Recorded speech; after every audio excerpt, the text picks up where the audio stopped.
Animation in Final Cut is done by setting keyframes, but these can be rather daunting if you're not familiar with them. The technique I'm going to show you avoids keyframing for simple video, so you can get away without those pesky keyframes. And let me emphasize, for simple animation only. I'm Bruce Macbryde, and I can provide one-on-one personal training over the internet. Just click trainingfinalcutpro.com. I've selected a short clip from a wedding certificate signing where I want to animate the image to zoom into the actual certificate being signed and then move to the faces of the couple. This is the clip in its original state before any animation. The secret to this technique is to cut the clip where you want to animate at the points where you want each change to come into view. And you can use as many cuts as you like. To achieve the actual animation, we'll use the Ken Burns effect. The green outline is the starting point, and that shows the view at the beginning of an actual scene, and the red outline shows you what it will show at the end of that scene. Click the eye above for a video about the Ken Burns effect if you're not familiar with it. In the following example, I'm just going to cut the clip into 3 sections so you can quickly see what happens.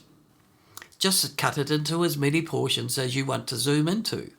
You can just follow me as I zoom into this clip on the fly. So we're going to cut it in 3 places, and we'll select Ken Burns on the first one. So we'll start wide and we'll bring the end to the signing, copy the Ken Burns on. Then we'll move to the second clip, select crop, and now we'll switch. We'll start here and we'll move to the faces, copy that and paste it into this position using crop. And now we'll switch and zoom into the faces. Select done, and now when we play this, moves into signing, moves up to the faces,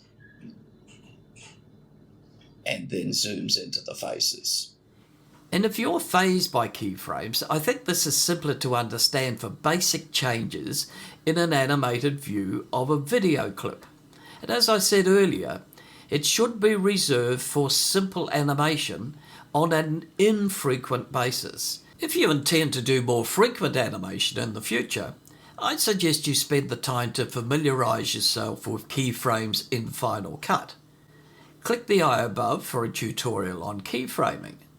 And if you expect to do a lot of animation, Apple Motion is much more flexible and will reward the time you spend in the learning process. Let me know in the comments below if you've got areas that you struggle with in Final Cut. I'd be happy to do a video to cover those issues.